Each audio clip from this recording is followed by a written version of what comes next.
नमस्कार दोस्तों, स्वागत है आप लोगों का टारगेट विद टिंकू चैनल में। तो दोस्तों, अभी हम लोग इकोनॉमिक्स की क्लास कर रहे हैं और हम लोग पढ़ रहे हैं अर्थशास्त्र।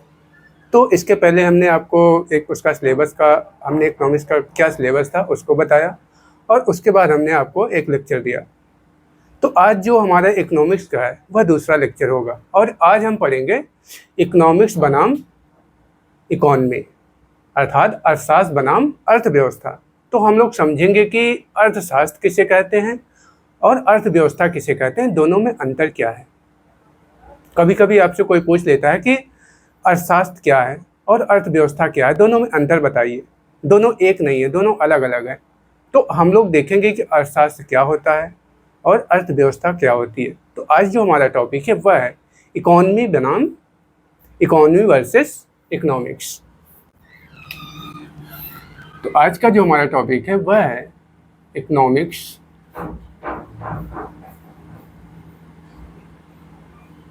Versus economy.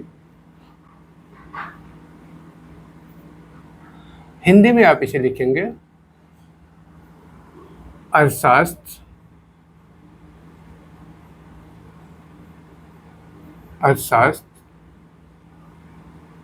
बनाम अर्थव्यवस्था।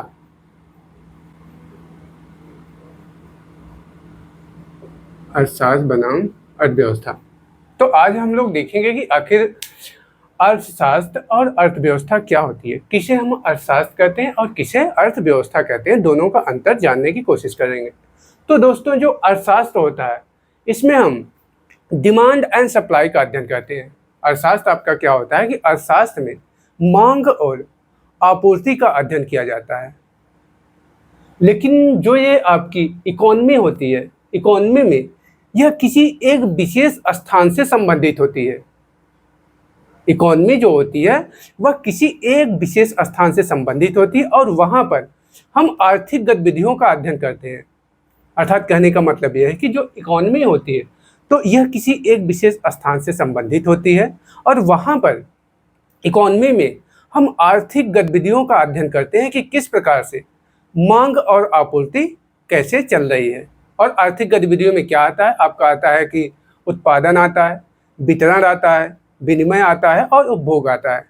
तो हमने आपको बताया था कल कि जो आर्थिक गतिविधियां होती हैं उन आर्थिक गतिविधियों में आपको चार चीज़ें आती हैं: उत्पादन और वितरण, विनिमय, उपभोग। उत्पादन क्या होता है कि जब कोई भी प्रोड्यूसर कोई भी वस्तु जब बनाता है तो उस वस्तु को बना के वितरण के माध्यम से वह मार्केट में ले आके सभी दुकानों पर वितरित करता है और फिर वहाँ पे जो भी कंज्यूमर होता है वो जब कंज्यूमर आएगा अपनी ज़रूरत की चीज़ें खरीदने, तो वह विनिमय के माध्यम से अपना पैसा देगा और सामान वहाँ से ले जाएगा और बाद में उसका उपभोग करेगा। तो यह आपकी होती हैं आर्थिक गतिविधियाँ।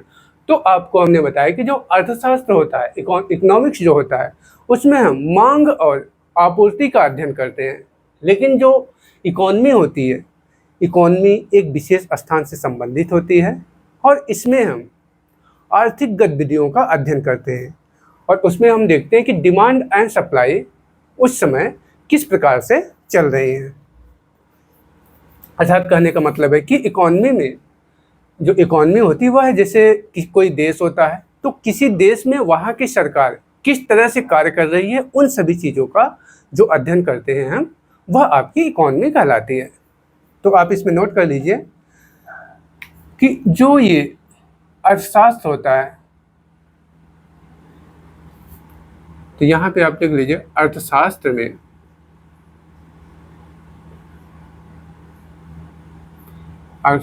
में हम मांग एवं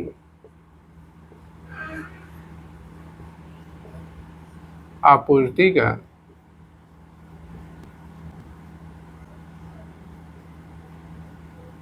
अध्ययन करते हैं।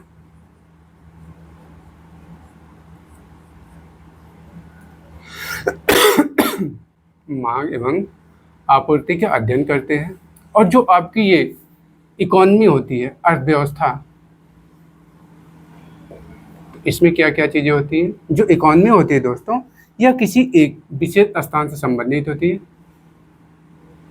यह एक विशेष स्थान से संबंधित होती है। यह किसी एक विशेष स्थान से संबंधित होती है। और दूसरी बात, किसी एक स्थान पर इकोनॉमी में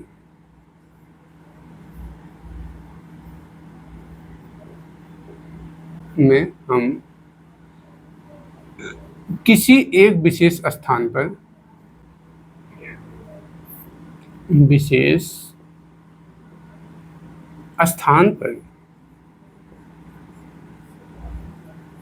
आर्थिक गतिविधियों का अध्ययन करते हैं। आर्थिक गतिविधियों का, और आर्थिक गतिविधियां आपकी क्या होती हैं? उत्पादन होता है, वितरण होता है और विनिमय तथा उपभोग। आर्थिक गतिविधियों का अध्ययन किया जाता है।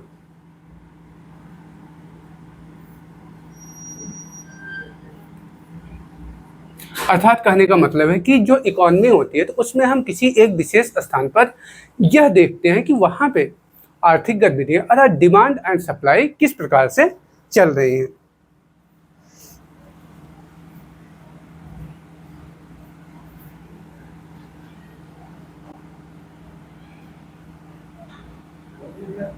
अर्थात यहाँ पे देखेंगे कि डिमांड एंड सप्लाई, मांग और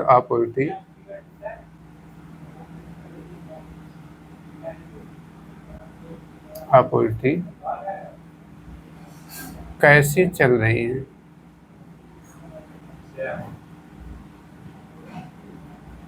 मांग और आपूर्ति कैसे चल रहे हैं, इन सब चीजों का यहाँ पे अध्ययन करते हैं। जैसे किसी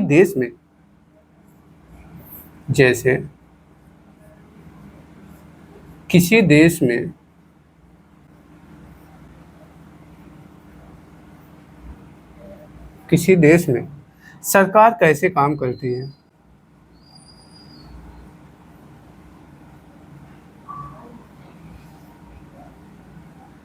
कैसे काम करती है। तो इस प्रकार से आपने देखा कि जो इकोनॉमिक्स वर्सेस इकोनॉमी है, अर्थात अर्थशास्त्र बनाम अर्थव्यवस्था है। तो इसको हम जानते हैं कि इन दोनों में अंतर क्या है। तो हमने आपको बताया कि जो अर्थशास्त्र होता है इसमें हम मांग एवं आपूर्ति का अध्ययन करते हैं, लेकिन जो ये अर्थव्यवस्था होती है इसमें यह किसी एक विशेष स्थान से संबंधित होती है। और इसमें हम इकोनॉमी में हम किसी एक विशेष स्थान पर आर्थिक गतिविधियों का अध्ययन करते हैं और यह जानते हैं कि वहाँ पे जो मांग और आपूर्ति है, जो आर्थिक गतिविधियाँ हैं, वह किस तरह से हो रही है। जैसे कि किसी भी देश में एक सरकार कैसे काम कर रही है, तो वहाँ पे उसका जो अध्ययन करते हैं वह हमारी इकोनॉमी कहलाती है। तो आइए अब हम लोग देखते हैं कि इकोनॉमिक्स कितने प्रकार की होती है, type of economics.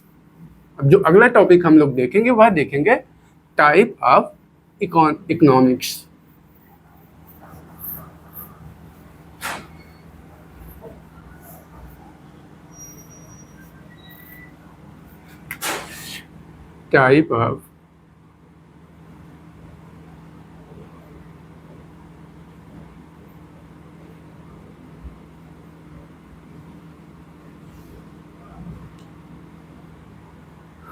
Type of economics.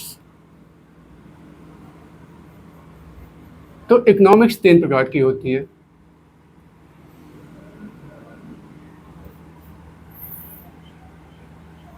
यह 3 प्रकार की होती है, समाजवादी होती है, पूंजीवादी होती है तथा मिश्रित होती है।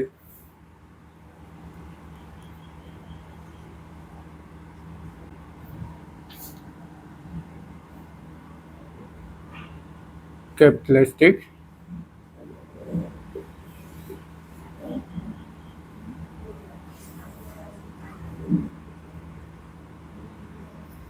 इकोनॉमिक्स अर्थात समाजवादी अर्थव्यवस्था, पूंजीवादी।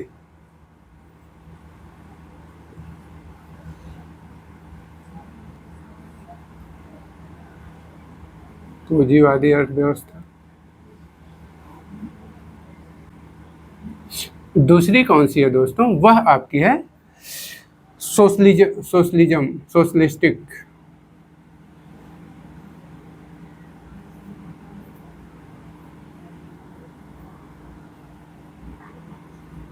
ये सोशलिस्टिक। और तीसरी जो है वह है मिक्स्ड। तो पहली हो गई आपकी पूंजीवादी अर्थव्यवस्था, दूसरी समाजवादी,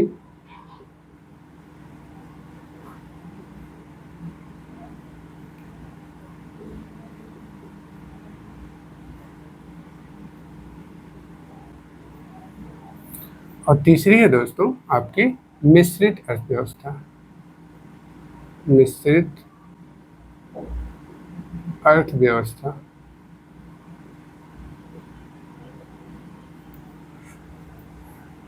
चलिए ठीक है। तो आपने देखा कि टाइप्स ऑफ इकोनॉमिक्स में इकोनॉमिक्स कितने प्रकार की होती है? तो यह 3 प्रकार की होती है। पहली जो होती है पूंजीवादी, दूसरी होती है समाजवादी, तथा तीसरी होती है मिक्स अर्थात मिश्रित अर्थव्यवस्था।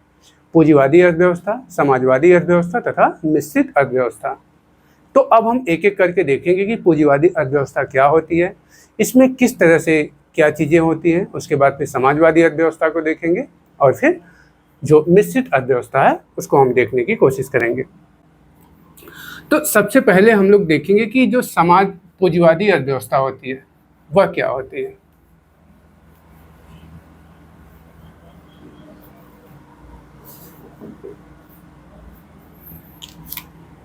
पूंजीवादी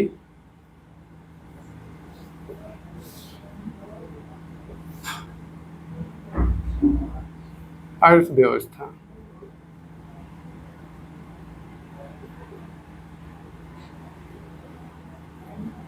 तो हम लोग देखेंगे कि जो पूंजीवादी अर्थव्यवस्था होती है इसमें यह किस प्रकार की होती है और क्या क्या चीजें इसमें होती हैं। एक मिनट।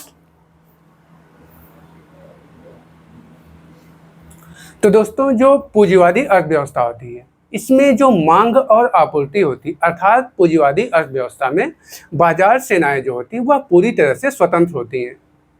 इन पर कोई भी बाधा या रुकावट नहीं होता है।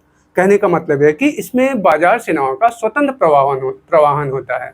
पूंजीवादी अर्थव्यवस्था में जो बाजार सेनाएं होती हैं, बाजार सेनाओं में आपकी दो आती हैं, मांग और आपूर्ति।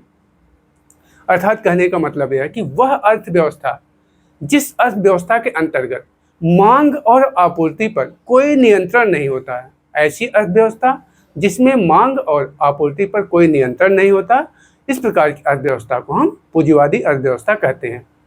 और दूसरा पॉइंट इसमें देखेंगे कि जो पूंजीवादी अर्थव्यवस्था होती है इसमें सरकार का कोई भी इंटरफेरेंस नहीं होता, कोई भी हस्तक्षेप नहीं होता है। अर्थात ऐसी व्यवस्था, ऐसी इकोनॉमिक, ऐसी अर्थव्यवस्था जिसमें मांग और आपूर्ति पर कोई नियंत्रण नहीं होता है। अर्थव्यवस्था में सिर्फ जो बायर होता है, जो उपभोक्ता होता है और जो उत्पादक होता है, दो ही लोग होते हैं। और इस प्रकार से इसमें सरकार का इस अर्थव्यवस्था में कोई नियंत्रण नहीं होता और न ही मांग और आपूर्ति पर कोई नियंत्रण नहीं होता है। तो इस तरह से जो अर्थव्यवस्था होती है उसे हम पूंजीवादी अर्थव्यवस्था कहते हैं। तो यह क्या होता है? ये जो पूंजीवादी अर्थव्यवस्था होती है इसमें यह free flow of market forces, free flow of market forces अर्थात बाजार सेनाओं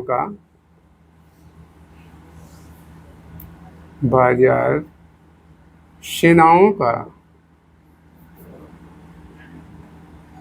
स्वतंत्र प्रवाहन होता है। कहने का मतलब बाजार सेनाएं कौन कौन सी होती है? तो बाजार सेनाएं दो हैं, मांग और आपूर्ति। अर्थात ऐसी अर्थव्यवस्था जिसमें मांग और आपूर्ति पर कोई भी नियंत्रण स्थापित नहीं होता, उस अर्थव्यवस्था को हम पूंजीवादी अर्थव्यवस्था कहते हैं। और पूंजीवादी अर्थव्यवस्था में सरकार का कोई भी हस्तक्षेप नहीं होता, 1% भी हस्तक्षेप सरकार का नहीं होता है। चाहे उसका वस्तु का प्राइस हो, चाहे जो भी चीज़ हो, यह सब मार्केट ही डिसाइड करती है और यह डिसाइड होता है मांग और आपूर्ति के आधार पर। तो दूसरा पॉइंट इसमें लिखेंगे कि ऐसी अर्थव्यवस्था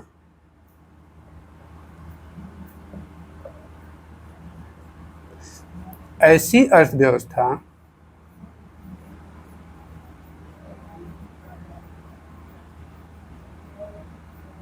ऐसी अर्थव्यवस्था जिसमें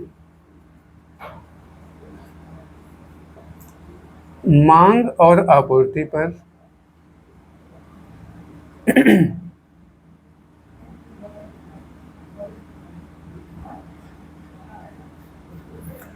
कोई नियंत्रण स्थापित नहीं होता है।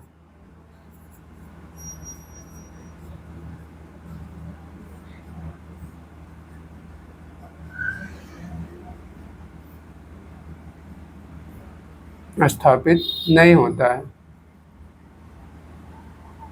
और दूसरा पॉइंट, सरकार का हस्तक्षेप नहीं होता है। पूंजीवादी अर्थव्यवस्था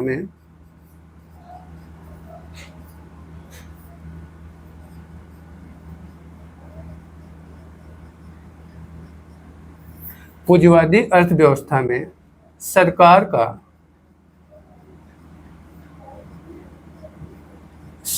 का कोई हस्तक्षेप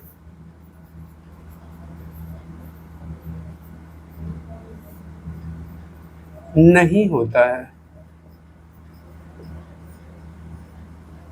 पूंजीवादी अर्थव्यवस्था में दोस्तों सरकार का कोई भी हस्तक्षेप नहीं होता। कहने का मतलब है कि ऐसी अर्थव्यवस्था जिसमें मांग और आपूर्ति पर कोई नियंत्रण नहीं होता। दूसरी बात, इस अर्थव्यवस्था में सरकार का कोई भी हस्तक्षेप नहीं होता। तो इस प्रकार की अर्थव्यवस्था को हम पूंजीवादी अर्थव्यवस्था कहते हैं। और इसमें क्या क्या चीज़ें होती हैं? जो पूंजीवादी अर्थव्यवस्था होती है उसमें अधिकांशतः संसाधन निजी स्वामित्व के होते हैं।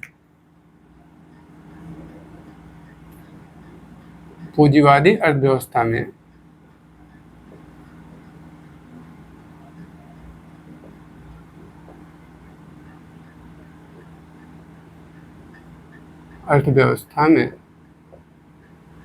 अधिकांशतः संसाधन निजी स्वामित्व के अंतर्गत होते हैं, अर्थात सभी प्राइवेट सेक्टर होते हैं। मैक्सिमम निजी स्वामित्व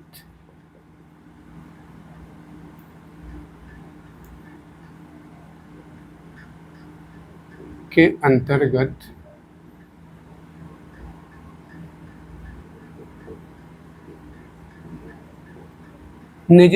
अंतर्गत होते हैं। कहने का मतलब यह है कि जो पूंजीवादी अर्थव्यवस्था है उसमें जो प्राइवेट सेक्टर होता है वह ज़्यादा मात्रा में होता है। मार्केट का जो भी दारोमदार होता है वो प्राइवेट सेक्टर के अंतर्गत होता है। पब्लिक सेक्टर बहुत ही कम होता है, अर्थात नहीं के बराबर होता है, क्योंकि गवर्नमेंट का कोई हस्तक्षेप नहीं होता। तो इस प्रकार से पूंजीवादी अर्थव्यवस्था में अधिकांशतः जो भी संसाधन होते हैं वह निजी स्वामित्व के अंतर्गत होते हैं। पब्लिक सेक्टर के अंतर्गत कोई भी यहाँ पे स्वामित्व ज़्यादातर नहीं होता है। कहने का मतलब होता है लेकिन बहुत ज़्यादा नहीं होता है। कहने का मतलब प्राइवेट सेक्टर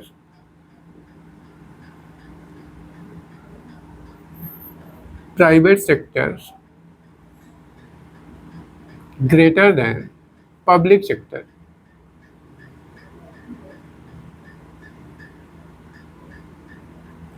प्राइवेट सेक्टर का मतलब होता है निजी स्वामित्व,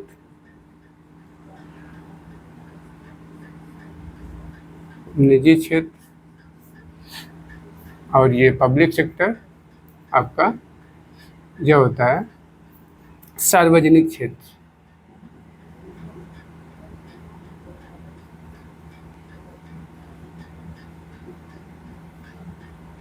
तो इस तरह से जो पूंजीवादी अर्थव्यवस्था होती है उसमें जो निजी क्षेत्रों की संख्या होती है वह सार्वजनिक क्षेत्रों से बहुत ज़्यादा होती है। अर्थात जो सार्वजनिक क्षेत्र की जो संस्थाएं होती हैं नाम मात्र की होती है। सबसे ज़्यादा जो निजी क्षेत्र की संस्था होती है वह होती है। तो ऐसी अर्थव्यवस्था जिसमें प्राइवेट सेक्टर ज़्यादा हो और जो पब्लिक सेक्टर होता है वह कम होता है, तो ऐसी अर्थव्यवस्था को हम पूंजीवादी अर्थव्यवस्था के अंतर्गत शामिल करते हैं। और ऐसी अर्थव्यवस्था का जो मुख्य उद्देश्य होता है, पूंजीवादी अर्थव्यवस्था का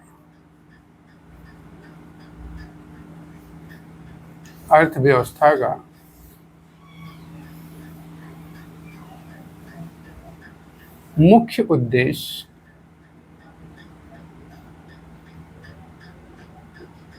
पूंजीवादी अर्थव्यवस्था का मुख्य उद्देश्य लाभ कमाना होता है, मैक्सिमम प्रॉफिट, लाभ कमाना होता है।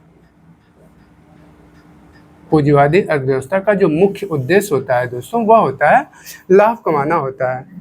तथा एक वर्ड आप सुनेंगे कि लार्जेस्ट फेयर। तो लार्जेस्ट फेयर क्या होता है? कभी कभी एग्जाम में पूछ लिया जाता है कि लार्जेस्ट फेयर का संबंध किससे है, किस प्रकार की अर्थव्यवस्था से लार्जेस्ट फेयर का संबंध है। तो आप इसको लिख लीजिए, LAISSEZ, लार्जेस्ट फेयर। तो लार्जेस्ट फेयर क्या होता है? यह जो शब्द होता है यह किससे संबंधित है? तो प्रश्न यह पूछा जाता है कि लार्जेस्ट फेयर किस प्रकार की इकोनॉमी से संबंधित है, किस प्रकार की अर्थव्यवस्था से संबंधित है। तो ऐसी अर्थव्यवस्था जिसमें मांग और आपूर्ति पर नियंत्रण नहीं होता, तो इस प्रकार की अर्थव्यवस्था को पूंजीवादी अर्थव्यवस्था कहते हैं। और यह जो अर्थव्यवस्था होती है यह लार्जेस्ट फेयर से संबंधित है। ये जो वर्ड है यह इसी पूंजीवादी अर्थव्यवस्था से संबंधित है। तो अगर आपसे पूछा जाए कि जो लार्जेस्ट फेयर है किस प्रकार की अर्थव्यवस्था से संबंधित है, तो लार्जेस्ट फेयर आपका पूंजीवादी अर्थव्यवस्था से संबंध रखता है। लार्जेस्ट फेयर पूंजीवादी अर्थव्यवस्था से संबंध रखता है। और पूंजीवादी अर्थव्यवस्था आपकी क्या होती है? ऐसी अर्थव्यवस्था जिसमें मांग और आपूर्ति पर कोई भी नियंत्रण नहीं होता, और इस प्रकार की अर्थव्यवस्था में सरकार का भी कोई हस्तक्षेप नहीं होता। तो इस प्रकार की अर्थव्यवस्था को हम पूंजीवादी अर्थव्यवस्था कहते हैं। और यह जो वर्ड लार्जेस्ट फेयर है यह पूंजीवादी अर्थव्यवस्था से संबंधित है। और अगर पूंजीवादी के जनक की बात करें तो जो पूंजीवादी के जनक थे वह एडम स्मिथ को माना जाता है। पूंजीवादी अर्थव्यवस्था के जनक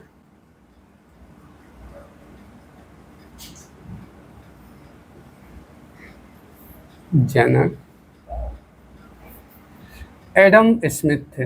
एडम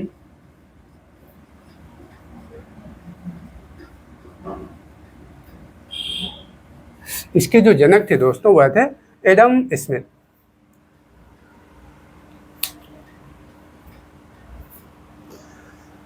और इसी में आप एक और वर्ड सुनेंगे, वह होता है उसका नाम है उस वर्ड का, वह प्राइस मैकेनिज्म, कीमत सिद्धांत। तो प्राइस मैकेनिज्म क्या होता है, कीमत सिद्धांत क्या होता है? तो ऐसी अर्थव्यवस्था जिसमें वस्तु की कीमत मांग और आपूर्ति के आधार पर तय होती है। ऐसी अर्थव्यवस्था जिसमें वस्तु की कीमत मांग और आपूर्ति के आधार पर तय होती है, तो उस प्रकार की जो अर्थव्यवस्था होती है तो उसे हम प्राइस मैकेनिज्म भी कहते हैं। कहने का मतलब किस प्रकार से मांग और आपूर्ति के आधार पर जो कीमत होती तय होती। मान लीजिए कि आप मार्केट में गए, तो मार्केट में मान लीजिए कि उस दिन आप टमाटर लेने गए या कुछ भी लेने गए, टमाटर ही लेने गए, तो उस समय मंडी में टमाटर की जो खेप है वह बहुत ज़्यादा आई है। टमाटर की भारी मात्रा में उस दिन मंडी में टमाटर सबसे ज़्यादा है, लेकिन खरीदने वालों की संख्या जो वह बिल्कुल कम है। अर्थात टमाटर ज़्यादा है, सप्लाई ज़्यादा है, डिमांड कम है। तो इस प्रकार जब सप्लाई ज़्यादा होगी, डिमांड कम होगी, तो वस्तु की जो कीमत होगी वह कम हो जाएगी, वस्तु की कीमत कम हो जाएगी। तो यहाँ पे आपने देखा कि जो वस्तु की जो कीमत तय होती है वह मांग और आपूर्ति के आधार पर तय होती है। अर्थात कि मांग कम है, आपूर्ति ज़्यादा है, तो वस्तु की जो कीमत होगी वह कम हो जाएगी। और वहीं पे अगर दूसरी तरफ आप देखेंगे कि अगर वस्तु की कीमत, वस्तु की जो मांग है वह ज़्यादा है लेकिन आपूर्ति कम है, तो वही टमाटर, जो टमाटर आपको 20 रुपये किलो मिल रहा है, वही टमाटर आपको 200 रुपये किलो भी मिल सकता है, क्योंकि वहाँ पे सप्लाई कम है मार्केट में और जो डिमांड है वह ज़्यादा है, और जब डिमांड ज़्यादा होगी, सप्लाई कम होगी, तो जाहिर सी बात है कि वस्तुओं की कीमत ऑटोमेटिक बढ़ जाएगी। और इस प्रकार से जब किसी वस्तु की कीमत निर्धारित होती है तो उसे हम कीमत सिद्धांत कहते हैं, प्राइस मैकेनिज्म कहते हैं। तो यह है आपका प्राइस मैकेनिज्म। अगर आपसे प्राइस मैकेनिज्म कोई पूछे तो आप सीधे बताएंगे कि वह अर्थव्यवस्था जिसमें किसी वस्तु की कीमत मांग और आपूर्ति के आधार पर तय होती है तो उसे हम प्राइस मैकेनिज्म कहते हैं।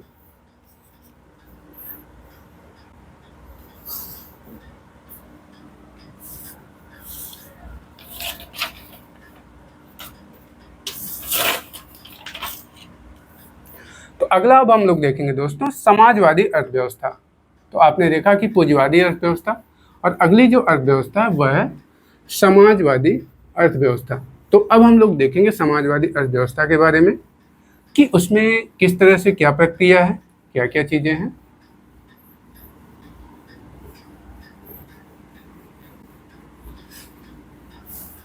अगली जो अर्थव्यवस्था हमारी है वह है समाजवादी अर्थव्यवस्था।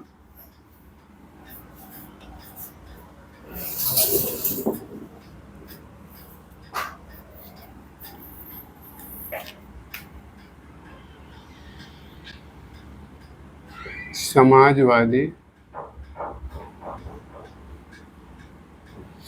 अर्थव्यवस्था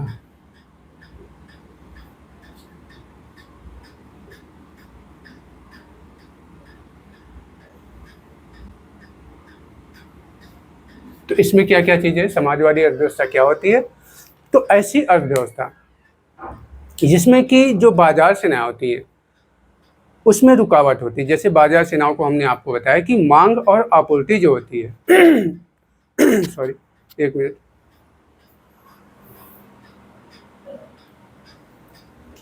तो समाजवादी अर्थव्यवस्था क्या होती है? ऐसी अर्थव्यवस्था जिसमें बाजार सेनाओं पर नियंत्रण स्थापित होता है, अर्थात उसमें रुकावट होती है।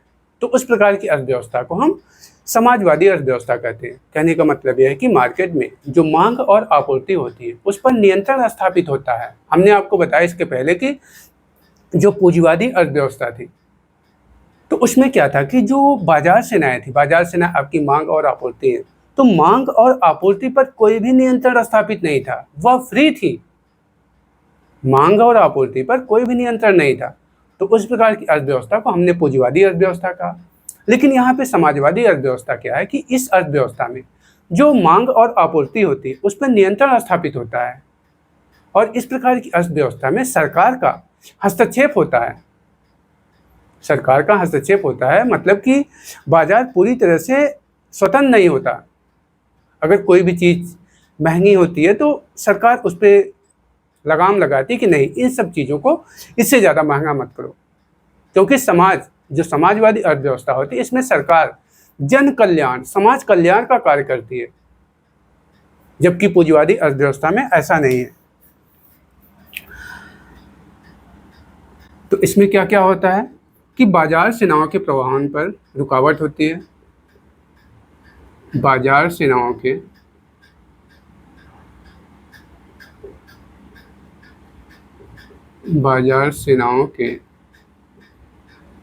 प्रवाहन में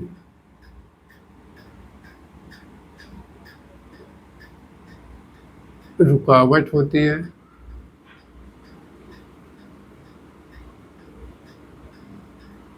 दूसरी चीज, सरकार का अधिक नियंत्रण होता है। सरकार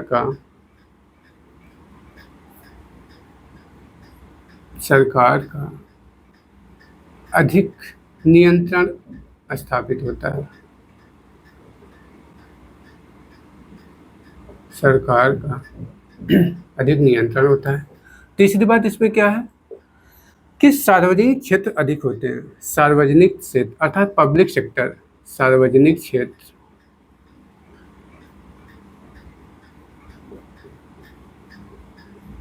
पब्लिक सेक्टर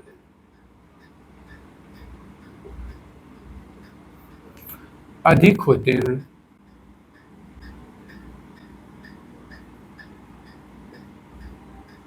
पब्लिक सेक्टर अधिक होते हैं, और इसका मुख्य उद्देश्य जो होता है इस अर्थव्यवस्था का जो मुख्य उद्देश्य होता है, तो इस अर्थव्यवस्था का जो मुख्य उद्देश्य होता है वह है समाज कल्याण करना तथा आय का समान वितरण करना। इसका मुख्य उद्देश्य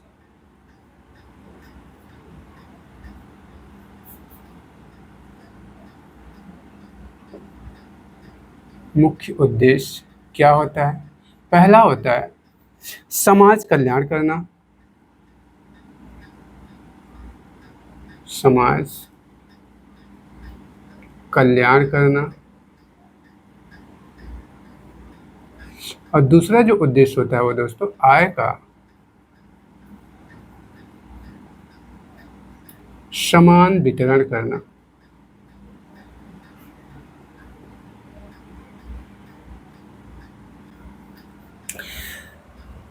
तो समाज कल्याण का मतलब करना कि सरकार विभिन्न योजनाओं, विभिन्न जो नीतियां होती है उनको लाके समाज का इसमें कल्याण करती है। और दूसरी चीज हमने कहा कि इस जो अर्थव्यवस्था का जो मुख्य उद्देश्य होता है वह आय का समान वितरण। अर्थात देश में आप देखेंगे कि कुछ लोगों के पास बहुत ज़्यादा पैसा है, कुछ लोग अरबपति हैं, कुछ लोग करोड़पति हैं, लेकिन जो जनसंख्या, जो मैक्सिमम जनसंख्या है वह गरीब है, उसको खाने तक के लिए पैसे नहीं होते। तो जो समाजवादी अर्थव्यवस्था होती है इसमें सरकार का जो मुख्य लक्ष्य होता है, सरकार यह करती है कि जो बड़े लोग हैं जिनके पास ज़्यादा पैसा है, क्योंकि यहाँ पे आप देख रहे हैं कि किसी के पास ज़्यादा पैसा है, किसी के पास कम पैसा है, तो सरकार यह करती है कि जो बड़े लोग होते हैं, जो पैसे वाले लोग होते हैं, सरकार उनसे टैक्स के माध्यम से उन पर टैक्स लगाती है, कर लगाती है और कर के माध्यम से उनसे पैसा लेती है और उसी पैसे को पीडीएस के माध्यम से, पब्लिक डिस्ट्रीब्यूशन सिस्टम अर्थात पीडीएस के माध्यम से, जैसे कि सरकार योजनाएं चलाती, जैसे किसान सम्मान निधि योजना हो गया और भी अन्य योजनाएं हो गई, तो इन योजनाओं के माध्यम से वह सरकार और जो जिनके पास कम पैसा है, जो किसानों के पास कम पैसा है, उन पैसों को किसानों को थोड़ी थोड़ी किस्तों में करके देना शुरू कर देती है। तो यही होता है आय का समान वितरण, क्योंकि किसी के पास ज़्यादा पैसा है, किसी के पास कम पैसा है, तो जिनके पास ज़्यादा पैसा है उनसे वह कर और टैक्स के माध्यम से पैसा लेती है तथा उस पैसे को अन्य स्कीमों को चलाकर अन्य लाभ स्कीमें चलाती है। जैसा कि इसमें आप एक देखे होंगे किसान सम्मान निधि होता है, जिसमें कि सरकार जो होती है प्रतिवर्ष 2-2 हज़ार की किस्त के माध्यम से किसानों को 3 किस्तों में पैसे वर्ष में 3 बार देती है, अर्थात 6,000 रुपये प्रतिवर्ष देती है और 3 किस्तों में देती है। तो वह कर के माध्यम से पैसा लेती है, बड़े जो उद्योगपति हैं, जो बिजनेसमैन हैं, तो उनसे पैसा लेके वह किसानों को एक पीडीएफ के माध्यम से वह उन पैसे को किसानों तक देती है, क्योंकि उनके पास पैसा कम होता है। और तीसरी बात, सरकार जो होती है वह आर्थिक नियोजन करती है, इसमें आर्थिक नियोजन होता है।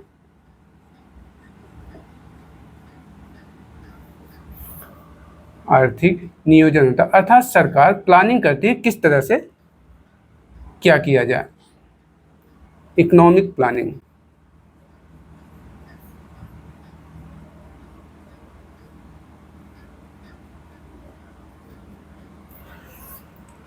तो इस तरह से आपने देखा कि अभी इसके पहले आपने देखा कि पूंजीवादी अर्थव्यवस्था क्या होती है, तो उसमें हमने आपको बताया कि पूंजीवादी अर्थव्यवस्था वह अर्थव्यवस्था होती है जिसमें जो बाजार सेनाएं होती हैं, अर्थात जो मांग और आपूर्ति होती है, उन पर कोई भी नियंत्रण नहीं होता है और पूंजीवादी अर्थव्यवस्था में सरकार का कोई भी हस्तक्षेप नहीं होता है। और पूंजीवादी जो अर्थव्यवस्था होती है उसमें पब्लिक सेक्टर की बहुत कम मात्रा रहती है, उसमें जो प्राइवेट सेक्टर रहते हैं वह ज़्यादा रहते हैं। और जो पूंजीवादी अर्थव्यवस्था का जो मुख्य उद्देश्य होता है, उनका जो मुख्य उद्देश्य होता है वह लाभ कमाना होता है। तो इस तरह से जो अर्थव्यवस्था होती है उसे पूंजीवादी अर्थव्यवस्था हमने बताया। और दूसरी अर्थव्यवस्था हमने बताया कि समाजवादी अर्थव्यवस्था। तो इसमें क्या होता है कि इसमें बाजार सेनाओं के प्रवाहन में रुकावट होती है और सरकार का अधिक नियंत्रण होता है अर्थव्यवस्था में। और इस प्रकार से जो सार्वजनिक क्षेत्र होते हैं, जो पब्लिक सेक्टर होते हैं, वो समाजवादी अर्थव्यवस्था में अधिक होते हैं। और जो सरकार का मुख्य उद्देश्य आपको हमने बताया कि पूंजीवादी में जो मुख्य उद्देश्य होता है वह होता है लाभ कमाना, लेकिन जो समाजवादी अर्थव्यवस्था होती है तो इसमें जो मुख्य उद्देश्य होता है वह समाज कल्याण करना तथा आय का समान वितरण करना। समाज कल्याण का मतलब यह है कि सरकार विभिन्न योजनाएं जैसे महिलाओं के लिए, बालिकाओं के लिए, बच्चों के लिए, तो अन्य तरह तरह की योजनाएं निकाल कर वह जो समाज रहता है उसको लाभ पहुंचाती है। और दूसरी बात करता है आय का समान वितरण। तो हमने आपको बताया कि समाज में कुछ लोगों के पास, जो धनाढ्य लोग हैं उनके पास ज़्यादा पैसा है, कुछ लोगों के रहने तक के लिए घर नहीं, खाने तक के लिए भोजन नहीं होता है, तो वह जो बड़े लोग होते हैं, जो पैसे वाले लोग होते हैं, उनसे पैसा वह टैक्स के माध्यम से लेती है और उसी पैसे को वह अन्य स्कीमों को चलाकर, अन्य लाभार्थी स्कीमों, लाभ स्कीमों को चलाकर वह जनता तक पहुंचाती है। तो वह जो आय का वितरण है उसको समान करने की कोशिश करती है। और तीसरी बात, सरकार प्लानिंग के हिसाब से कार्य करती है, तो वह आर्थिक नियोजन के अंतर्गत आता है। तो आइए अब देखते हैं कि जो अगली अर्थव्यवस्था है वह कौन सी है। तो अगली अर्थव्यवस्था है दोस्तों, वह है आपकी मिश्रित अर्थव्यवस्था।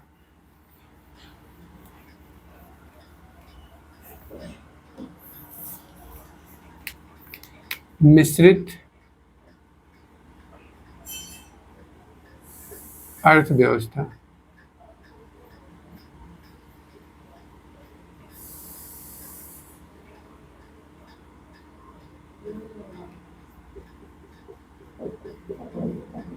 Mixed economy. तो इसमें क्या होता है दोस्तों, जो मिश्रित अर्थव्यवस्था होती है इसमें पब्लिक सेक्टर और प्राइवेट सेक्टर एक साथ होते हैं।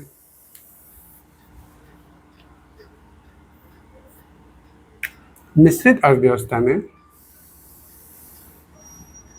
इस अर्थव्यवस्था में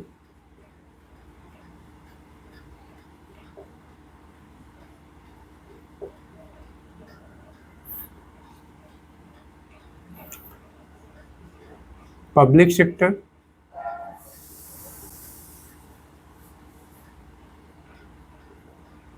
सेक्टर एंड प्राइवेट सेक्टर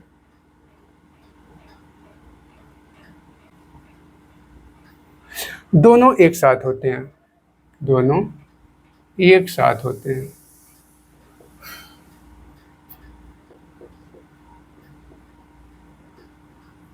और ये जो आपका पब्लिक सेक्टर, इसका मतलब होता है कि सार्वजनिक क्षेत्र,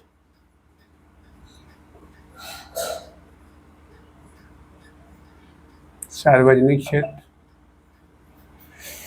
प्राइवेट सेक्टर, इसका मतलब होता है, एक मिनट दोस्तों, तो दूसरा होता है प्राइवेट सेक्टर का मतलब होता है निजी क्षेत्र।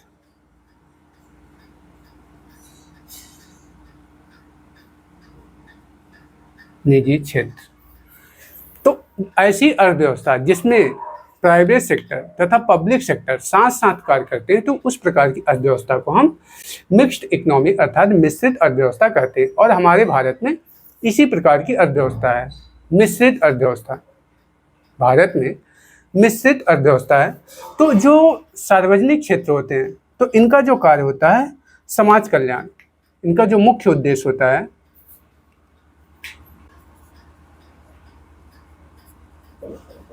इनका उद्देश्य क्या होता है दोस्तों, समाज कल्याण।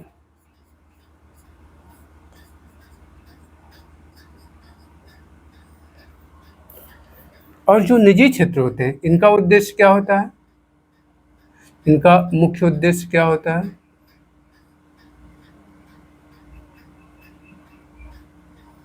इसका मुख्य उद्देश्य लाभ कमाना होता है।